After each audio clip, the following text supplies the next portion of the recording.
नमस्कार प्रशिक्षु, मैं एस.के. मौर्य आप लोगों के लिए आज मूल्यांकन प्रश्न लेकर आया हूं, जो डीएलएड एजुकेशन फॉर प्रारंभिक शिक्षा के नवीन प्रयास से संबंधित है, जिसका अध्ययन आप लोग कर चुके हैं और वीडियो के माध्यम से महत्वपूर्ण प्रश्नों का अवलोकन भी करा दिया गया है।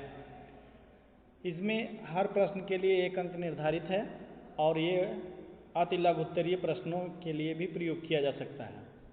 आप लोग इसे ध्यान दें और हमें कमेंट बॉक्स में लिखकर बताएं कि आपने 30 में से कितने प्रश्नों के उत्तर हल किए हैं, जो जांच करके ये भी बताएं कि कितना सही है, मिलान करके प्रश्न पुस्तिका आदि से देख करके। मनोवैज्ञानिक विधि से आपको प्रेरित करने के लिए आत्मावलोकन कराने के उद्देश्य से यह वीडियो बनाया जा रहा है। जब कोई बालक किसी भी अवस्था में प्राथमिक शिक्षा पूर्ण किए बिना ही विद्यालय छोड़ देता है या छोड़कर चला जाता है, तो यह क्या कहलाता है? अवरोध, पृथक्करण, ह्रास और विभाजन। ठीक। दूसरा प्रश्न हमारा है, निःशुल्क एवं अनिवार्य बाल शिक्षा अधिकार अधिनियम किस वर्ष बना? 2000 में, सन 2009 में, 2014 में, 2015 में। मूल्यांकन करके आप लोग बताएंगे। निःशुल्क एवं अनिवार्य बाल शिक्षा अधिकार अधिनियम के अंतर्गत चौथे अध्याय में शिक्षकों के दायित्व दिए गए हैं।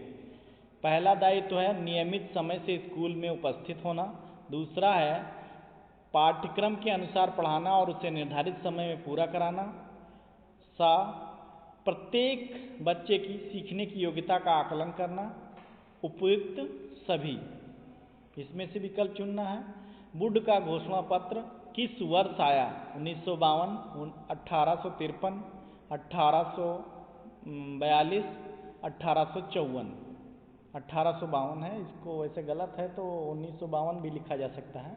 विकल्प में 3 विकल्प तो गलत देने ही देने हैं। अगला है, राष्ट्रीय शिक्षा नीति के अनुसार संपूर्ण भारत में निम्न शैक्षिक संरचना को अपनाए जाने का सुझाव दिया था। 10+2+4, 10+2+3, 10+2+2, 10+1+1। अगला छठा प्रश्न हमारा, राष्ट्रीय शिक्षा नीति 1986 के अंतर्गत प्रारंभिक शिक्षा को अनिवार्य एवं निःशुल्क बनाने हेतु कौन सी योजना लागू हुई? सर्वोदय विद्यालय, व्यावसायिक शिक्षा, साक्षरता कार्यक्रम, ऑपरेशन ब्लैक बोर्ड। आप सभी जानते ही होंगे, लेकिन आपको मूल्यांकन करके कमेंट बॉक्स में जरूर बताना है कि आप कितने प्रश्नों के उत्तर आपको आते हैं। शिक्षा में अव्यय एवं अवरोधन पर अपना सुझाव किसने दिया था? हर्टाग समिति ने, कोठारी आयोग ने, राधाकृष्णन आयोग ने, वुड के घोषणा पत्र ने। अगला 8वां प्रश्न है, शिक्षकों हेतु राष्ट्रीय पुरस्कार का प्रारंभ किया गया था 1958 में, 1980 में, 2001 में या 1985 में? कोठारी आयोग ने बालिका शिक्षा संबंधी सुझाव दिया था। अ, लोकमत निर्माण का, अंशकालिक रोजगार की व्यवस्था, मुफ्त पाठ्यक्रम सामग्री की व्यवस्था, उपयुक्त सभी। 10वां प्रश्न हमारा, चार्ल्स ग्रांट के शैक्षिक प्रयास थे भारत में विद्यालयों की स्थापना, अंग्रेजी माध्यम से शिक्षा प्रदान करना और व दोनों, कोई नहीं। 11वां प्रश्न हमारा है, प्रोफेसर यशपाल समिति से पूर्व किस समिति ने छात्रों पर पढ़ाई का बोझ के लिए चिंताजनक या चिंता व्यक्त की थी? पटेल समिति ने, एनसीईआरटी कार्यदल ने, आचार्य राममूर्ति समिति ने, उक्त तीनों ने। इसमें से सही विकल्प चुनना है।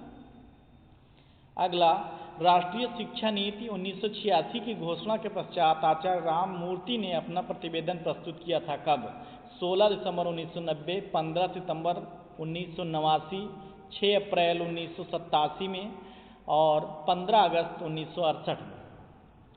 अगला हमारा 13वां प्रश्न है, भारतीय शिक्षा का महाधिकार पत्र कहा जाता है? वुड के घोषणा पत्र को, सार्जेंट योजना को, कर्जन योजना को, इनमें से कोई नहीं। ऑपरेशन ब्लैक बोर्ड का उद्देश्य है प्राथमिक स्कूलों में पाठ्य सामग्री, शिक्षक, उपकरण जैसी न्यूनतम आवश्यक सुविधाएं प्रदान करना। भवन बनवाना, खेल कूद कराना, परीक्षा कराना। इसमें से कौन सा सही विकल्प है आपको लिखना है। नेक्स्ट हमारा है 15वां प्रश्न। ऑपरेशन ब्लैक बोर्ड योजना शुरू की गई 1987 में, 1985 में, 1986 में और 1984 में। ठीक, इसमें ध्यान रखना है कि ऑपरेशन ब्लैक बोर्ड योजना जो थी राष्ट्रीय शिक्षा नीति 1986 के तहत है और कब शुरू की गई ये बताना है, यानी 1987। संविधान के किस अनुच्छेद में 14 वर्ष की आयु के बालकों को निःशुल्क एवं अनिवार्य शिक्षा की बात कही गई है? अनुच्छेद 5, अनुच्छेद 25, अनुच्छेद 16, अनुच्छेद 21A। ये सब बहुत आसान प्रश्न है।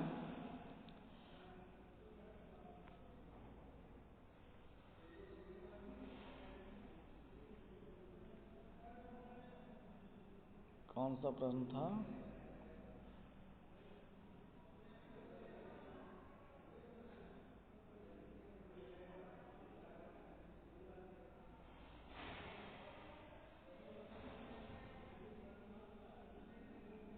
हाँ, अगला है सर्वप्रथम अनिवार्य प्राथमिक शिक्षा का बिल किसने सरकार के समक्ष प्रस्तुत किया था? अनिवार्य शिक्षा का प्राथमिक शिक्षा का बिल मदन मोहन मालवीय, बाल गंगाधर तिलक, गोपाल कृष्ण गोखले और महर्षि अरबिंदो। इनमें से कोई एक देख लेना है कौन सा है। बता दूंगा तो सब मूल्यांकन नहीं हो पाएगा।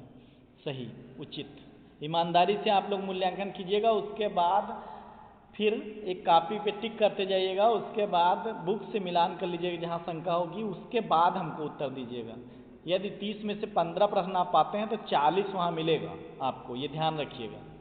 बाल अधिकार का प्रस्ताव किया संयुक्त राष्ट्र संघ ने, यूनेस्को द्वारा, भारत सरकार या उत्तर प्रदेश सरकार?